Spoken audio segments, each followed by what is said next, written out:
खुदाम यसु मसीह जो कि यहूदियों का मौदा मसीह और दुनिया का नजात दहिंदा है, उसी के नाम में आपकी सलामती हो। आज से हम एक नई सीरीज शुरू कर रहे हैं जिसमें हम खुदाम यसु के मौजज़ात पर गौर करेंगे। अब जाहिर है कि मौजज़ात के बारे में आप पहली दफ़ा नहीं सुन रहे हैं, आप यकीनी तौर पर इन मौजज़ात से वाकिफ़ हैं और आपने शायद इन पे कई एक पैगामात भी सुन रखे होंगे। लेकिन हमारी इस सीरीज़ का मकसद ये है कि इनके सियाक़ो सबाक़ में इन्हें समझा जाए। इससे मुराद ये है कि अगरचे कि एक ही तरह के मौज़े हम चारों इंजीली बयानात में पढ़ते हैं, लेकिन चारों इंजीली बयानात के जो मुसन्निफ़ हैं वो इनको एक ख़ास पैराए में बयान करते हैं। यानी कि अगरचे कि मौजज़ा तो वही होता है, लेकिन वो फिर इन मौजज़ात के वसीले से किसी ख़ास बात की तरफ इशारा कर रहे होते हैं, किसी ख़ास बात को हाईलाइट कर रहे होते हैं। और इस सीरीज़ में हमारी कोशिश होगी कि हम उन वाले नकात को सामने लेकर आए जो कि मुसन्निफ़ीन बाइबल चाहते थे कि हम उन्हें समझें। तो इस सिलसिले में जिस मौजज़े पर हम आज गौर करने जा रहे हैं वो है यस्सु का पानी को मैं बनाना। इस मौजज़े का जिक्र आपको यूहन्ना की इंजील उसका दूसरा बाब उसकी पहली 11 आयात में मिल जाएगा। तो इस मौजज़े को समझने की अहम तरीन कुंजी हमें यूहन्ना 2 बाब उसकी 11 आयत में मिलती है कि जहां पर मुक़द्दस यूहन्ना फरमाते हैं कि यस्सु ने ये पहला मौजज़ा दिखाकर अपना जलाल जाहिर किया। अब यहाँ पर जो लफ्ज़ मौजज़ा है इसके लिए यूनानी ज़ुबान में लफ्ज़ समेऑन है, जिसका मतलब है साइन, एक इशारा, एक अलामत, यानी कि कोई ऐसी चीज़ जो कि किसी गहरी सच्चाई की तरफ इशारा करती है। तो अब हमारे लिए सवाल यह है कि जब खुदाम यसु मसीह ने यह मौजज़ा किया और मुक़द्दस यूहन्ना इसे बयान करते हैं तो फिर वो किस ख़ास बात की तरफ इशारा कर रहे हैं। अब हम खुदा की शुक्रगुजारी कर सकते हैं कि मुक़द्दस यूहन्ना खुद ही अपने इस अंजीली बयान में बड़े वाज़ेह तौर पर बताते हैं कि दरअसल वो सारा कुछ क्यों बयान कर रहे हैं। यसु मसीह की इन बातों को जो कुछ उन्होंने कही है या जो काम उन्होंने किए हैं वो क्यों बयान करते हैं। तो उसके लिए आइए हम यूहन्ना का अंजीली बयान उसका 20वां बाब उसकी 30 और 31 आयत पढ़ते हैं, जिसमें लिखा है, और यस्सु ने और बहुत से मौजज़े शागिर्दों के सामने दिखाए जो इस किताब में लिखे नहीं गए, लेकिन ये इसलिए लिखे गए कि तुम ईमान लाओ कि यस्सु ही खुदा का बेटा मसीह है और ईमान लाकर उसके नाम से जिंदगी पाओ। अब जरा गौर कीजिए कि मुक़द्दस यूहन्ना यहाँ पर यस्सु मसीह के लिए 2 टाइटल्स हैं इस्तेमाल करते हैं, लेकिन वो उन दोनों को एक ही कर देते हैं, यानी कि खुदा का बेटा मसीह। वो कह सकते थे कि मैं इससे ये दिखाना चाह रहा हूं कि यस्सु खुदा का बेटा है, या फिर वो कह सकते थे इन सारी बातों को लिखने का मकसद ये है कि यस्सु मसीह है, या फिर वो कह सकते थे कि इन सारी बातों के लिखे जाने का मकसद ये है कि मैं दिखा सकूं कि यस्सु खुदा का बेटा है और वो मसीह है। लेकिन वो ऐसा नहीं करते हैं, बल्कि वो इन दोनों टाइटल्स को इकट्ठा मिला देते हैं, जिससे हमें कदरे आसानी हो जाती है कि दरअसल वो क्या चीज़ हमें दिखाना चाह रहे हैं, किस चीज़ को वो साबित करना चाह रहे हैं। अब याद रहे कि बाइबल मुक़द्दस में कई लोगों को खुदा के बेटे कहकर पुकारा गया है। मिसाल के तौर पर खुदा ने बनी इसराइल के हक में कहा कि इसराइल मेरा बेटा बल्कि पहलौठा है। इसी तरह से बास हवाला जात में फरिश्तगान जो हैं उन्हें खुदा के बेटे कहा गया है। इसी तरह से लूका 3 बाब 38 आयत में आदम को भी खुदा का बेटा कहा गया है, और फिर जो इसराइल के बादशाह होते थे उन्हें भी खुदा का बेटा कहा जाता था। अब यहाँ पर दिलचस्प बात यह है कि इन 4 किस्म के लोगों में से सिर्फ इसराइल के बादशाह हैं जिनको खुदा का बेटा और साथ में उन्हें ममसू भी कहा जाता था। और फिर जैसा कि खुदा ने दाऊद के साथ वादा किया था कि मैं तेरे तख्त को हमेशा के लिए कायम कर दूंगा, यानी कि तेरी नस्ल तेरे तख्त पर हमेशा विराजमान रहेगी। तो मुक़द्दस यूहन्ना इसी बात पर यहाँ पर जोर दे रहे हैं कि यस्सु ही वो है जो कि इब्ने दाऊद है, वो मौदा नस्ल है दाऊद की, जिसका तख्त हमेशा तक के लिए कायम रहना है। तब मुक़द्दस यूहन्ना जब अपने इस इंजीली बयान में यस्सु के लिए खुदा का बेटा लफ्ज़ इस्तेमाल करते हैं तो वो एक और इसके साथ अजाफा कर देते हैं, और वो है इकलौता बेटा। अब अगर आप यूनानी ज़ुबान में इस लफ्ज़ को देखें तो वो बनता है मोनोगेनेयस, जिसका इंग्लिश में तर्जुमा होगा वन ऑफ इट्स काइंड, और अगर आप उर्दू में कहें तो इसका तर्जुमा बनेगा कि वो जिसकी मानिद कोई दूसरा नहीं है। तो जब यूहन्ना रसूल यसु मसीह को कहते हैं खुदा का इकलौता बेटा, तो वो कह रहे हैं कि अगरचे के दूसरे भी लोग हैं जिनको खुदा का बेटा कहा गया, लेकिन जिस सेंस में यसु मसीह खुदा का बेटा है और कोई नहीं है। और फिर जब आप इस पूरे इंजीली बयान को पढ़ते हैं तो आप देखते हैं کہ यूहन्ना इस बात को बार बार दिखाता है कि यीशु मसीह उन्हीं सफ़ात के मालिक हैं जो कि अहद अतीक में हम खुदा में देखते हैं। और ये बात और भी वाज़ेह हो जाती है जब हम इस मौजज़े की इख्तितामी आयत पढ़ते हैं कि जिसमें मुक़द्दस यूहन्ना कहते हैं कि यीशु ने ये पहला मौजज़ा दिखाकर अपना जलाल ज़ाहिर किया। और यकीनी तौर पर आप जानते होंगे कि अहद अतीक में ये ख़ास जो अल्फाज हैं ये खुदा के लिए इस्तेमाल होते थे कि खुदा का जलाल ज़ाहिर हुआ, खुदा ने अपना जलाल ज़ाहिर किया। तो इससे वो पैगाम दे रहे हैं कि एक तरफ तो यस्सु खुदा का बेटा मसीह है उस सेंस में, जैसे कि इसराइल के बाकी बादशाह होते थे कि उनको भी खुदा का बेटा कहा जाता, ममसू कहा जाता, लेकिन वो उनसे बहुत बढ़कर हैं, वो उनसे बहुत अलग हैं, चूंकि वो उन सफ़ात के मालिक हैं जो कि खुदा में पाई जाते हैं कि वो किसी मादी शय की कीमियाई तरकीब, केमिकल जो उसका फॉर्मूला है वो उसको ही बदल कर रख दें। और ये सिर्फ मुक़द्दस यूहन्ना ही नहीं है जो इस बात को कह रहे हैं, बल्कि खुद यीशु मसीह भी अपने अल्फाज से इस तरफ इशारा करते हैं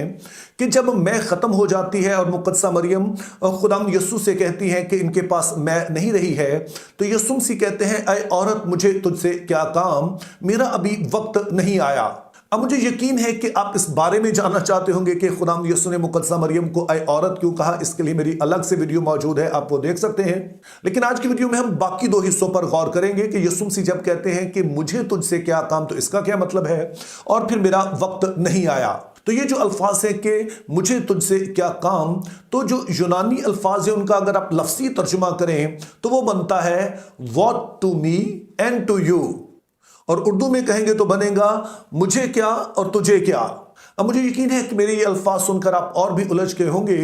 लेकिन इन अल्फाज को बेहतर समझने के लिए आपने ज़हन में रखना है कि जब आप यूहन्ना की इंजील पढ़ेंगे तो इसमें यीशु मसीह को आप ख़ास अंदाज में बात करता देखते हैं। यानी कि जब कोई जिस्मानी तौर पर कोई बात कर रहा होता था तो यीशु मसीह उसका रुख रूहानी पहलू की तरफ मोड़ देते थे। मिसाल के तौर पर जब यीशु ने 5000 को खाना खिलाया और उसके बाद लोग फिर से उनके पास आए, तो यीशु फिर उस सारी गुफ्तगू का रुख इस तरफ मोड़ देते हैं और वो कहते हैं कि जो कोई मेरा बदन खाता और मेरा खून पीता है उसमें हमेशा की जिंदगी है। हालांकि वहां पर जिस्मानी रोटी की बात हो रही थी और यीशु मसीह उसका रुख रूहानी पहलू की तरफ मोड़ देते हैं। तो ऐसा ही कुछ यहां पर भी होता हुआ नजर आता है। अब जैसा कि आज भी होता है कि जब वलीमा होता है तो तमाम मेहमान वहां पर आते हैं, तो ये दुल्हे और उसके घर वालों का काम होता है कि वो सारे खाने का अरेंज करें, जितने भी इंतजाम उन्होंने देखने होते हैं। तो यीशु मसीह के अल्फाज का कहना यह है कि ये वाली फिक्र जो है ये दुल्हे की है कि वो देखे कि उसने ये सब कुछ कैसे करना है, इसलिए तुझे या मुझे इस बारे में परेशान होने की जरूरत नहीं है। और जब मेरी जिम्मेदारी का वक्त आएगा, यानी कि मैंने जो है वो फरावानी लेकर आनी है, तो वो वक्त अभी नहीं आया है। तो जब यीशु मसीह ये बात कह रहे थे तो उलमा का मानना है कि यीशु मसीह अहद अतीक के उन हवाला जात का इशारा दे रहे हैं कि जहां पर मसीह के बारे में पेशगोई की गई है कि उसके दौर में फरावानी होगी। मिसाल के तौर पर अमूस 9 बाब उसकी 13 आयत में लिखा है, देखो वो दिन आते हैं, खुदावंद फरमाता है कि जोतने वाला काटने वाले को और अंगूर कुचले वाला बोने वाले को ले जाएगा, और पहाड़ों से नई मैट टपकेगी और सब टीले गुदास होंगे। अगर आपने अहद अतीक पढ़ा है तो आप जानते हैं कि देख वो दिन आते हैं, तो इसका इशारा नए अहद की तरफ है, यानी कि वो जब जो मसीह आएगा और वो आकर सारा कुछ बहाल कर देगा, जो मसीह की आमद सानी के ताल्लुक से है, जाहिर है। तो जब यीशु मसीह मुक़द्दसा मरियम से कहते हैं कि मुझे तुझसे क्या काम, मेरा वक्त नहीं आया, तो वो इसी बात की तरफ इशारा कर रहे हैं कि बतौर मसीह अभी मेरा वो दौर शुरू नहीं हुआ है, क्योंकि उससे पहले सलीब का वक्त आना है, मैंने सलीब पर जाना है, उसके बाद मेरे पास वो सारा इख्तियार होगा और तब से मैं शुरू करूंगा। लेकिन अल्टीमेट बहाली जब आएगी तो उस वक्त लोगों के पास सब कुछ फरावानी से होगा। तो मुक़द्दसा मरियम की इस जिस्मानी कही हुई बात का रुख यीशु मसीह रूहानी पहलू की तरफ मोड़ देते हैं। तब उसके बाद वो मौजज़ा दिखाकर इस बात को साबित करते हैं कि बेशक वो ये कुदरत रखते हैं कि वो हर तरह की फरावानी लोगों को दे सकें। इसी तरह से जब हमने यूहन्ना 20 बाब उसकी 30 और 31 आयत को पढ़ा तो वहां पर हमें बताया गया कि ये सब कुछ इसलिए लिखा गया है ताकि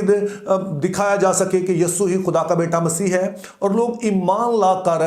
उसके वसीले जिंदगी पाएं। तो अपने इस इंजीली बयान में मुकद्दस यूहन्ना बार बार इस पर जोर देते हैं कि यस्सु ही जिंदगी है, वो क़यामत और जिंदगी है, राह हक और जिंदगी है, उसमें जिंदगी पाई जाती है। और ये बात वो हर जगह दोहराते हुए नजर आते हैं और इस वाले मोर्चे में भी हमें इसका इशारा मिलता है, क्योंकि हमें बताया गया कि जब यस्सु ने पानी से मैं बनाई तो ये पानी उन मटकों में भरा हुआ था जो यहूदियों के घरों में तहारत के लिए रखे होते थे। अब जब खुदा ने इसराइल को बुलाया तो खुदा की ख्वाहिश ये थी कि बनी इसराइल खुदा के साथ एक जिंदा ताल्लुक रखे और इसके वसीले से वो रूहानी जिंदगी पाएं। लेकिन फिर वक्त के साथ साथ हम देखते हैं कि यहूदी जो असल में खुदा के साथ रिश्ता है, एक लिविंग रिलेशनशिप है और खुदा के किरदार को अपनी जिंदगी से जाहिर करना, बनी इसराइल उससे हटकर और खास तौर पे फकी फरीसी जो यस्सु के ज़माने में यहूदियत थी, उसमें हम देखते हैं कि सारा जोर रसूमात पर आ गया कि आपने किस तरह से जिस्मानी तौर पर पाक रहना है। और यीशु मसीह के अल्फाज में उन्होंने शरीयत की जो भारी बातें थी उनको उन्होंने छोड़ दिया था, जिसके नतीजे में रूहानी तौर पर वो मुर्दगी का शिकार थे। और इसका इजहार यीशु मसीह उस वक्त करते हैं कि जब वो इंजीर के दरख्त से कहते हैं कि आइंदा को तुझ में फल ना लगे। ये एक एक्टेड पैरेबल है, ये एक अमली तमसील है। ये जो इंजीर का दरख्त है ये बनी इसराइल की अलामत है कि ये वो है जो सिर्फ पत्ते इनमें नजर आते हैं, लेकिन हकीकत में इनमें वो कुव्वत नहीं है इस दरख्त में कि ये फल पैदा कर सके। तो बनी इसराइल का भी यही हाल है। तो यीशु मसीह जब इन मटकों में पड़े हुए पानी को मैं बना देते हैं तो वो इस तरफ भी इशारा कर रहे हैं, ये इस बात की भी अलामत है कि यीशु मसीह अब इस सारे निज़ाम को बदलने के लिए आए हैं, या दूसरे अल्फाज में कहें कि यीशु मसीह उससे बेहतर कुछ लेकर आए हैं जो कि यहूदियत उस जमाने के लोगों को ऑफर कर रही थी। यानी कि ना सिर्फ उन्होंने पानी को मह बना दिया बल्कि मैं जो थी वो भी आला क्वालिटी की थी। और यही कुछ यीशु मसीह करने के लिए आए कि जो कुछ यहूदी सारा जो निज़ाम वो लोगों को नहीं दे सका, अब यीशु मसीह वो सब कुछ लेकर आए हैं और ताकि लोग जो है वो जिंदगी पाएं, फरहत पाएं, ताजगी पाएं और खुदावंद में वो बढ़ सके। तो इस तरह से मेरे अजीजों, अगरचे कि इस मौजज़े की कई एक तशरीहात हो सकती हैं और वो सेकेंडरी होती हैं, सानवी तौर पर हम कई बातें इसमें से सीख सकते हैं, लेकिन जिस मकसद के लिए मुकद्दस यूहन्ना इसे यहाँ पर बयान कर रहे हैं और जो इस इंजील का सियाक़ो सबाक है उसके पीछे ये दो बड़ी वजूहात हैं कि एक तरफ तो दिखाया जाए कि यस्सु ही मौदा मसीह है, वो खुदा का बेटा है, लेकिन आम मानों में खुदा का बेटा नहीं है बल्कि ख़ास मानों में खुदा का बेटा है। यानी कि वो अपने अंदर इलाही सफ़ात रखता है, वो अपने अंदर जिंदगी रखता है। तो जो कोई भी उस पर ईमान ले आता है फिर वो भी हमेशा की जिंदगी पा सकता है। वो जिंदगी जो कि सिर्फ मजहब लोगों को अता नहीं करता है, जैसे कि यहूदी मजहब को देखा कि अगरचे वो रस्में तो सिखाता है लेकिन वो अंदर से जिंदगी नहीं देते हैं। तो यीशु मसीह वो है जो कि एक बेहतर इंतजाम करने आए हैं कि जिसके वसीले से लोग हमेशा की जिंदगी पा सकते हैं। तो मेरी दुआ है कि खुदा हमें फजल दे कि हम खुदा यीशु के मौजज़ात को उसके सियाक़ो सबाक में समझ सकें, जिस तरह से जो इन अंजीली बयानात के मुसन्निफ़ हैं उन्होंने बयान किया है उसको सामने रखकर इसे समझें, ताकि हम मसीह की पहचान, मसीह की ज़ात और उसके कामों में और गहरे हो सकें। Think biblically, live purposefully, have a very good day.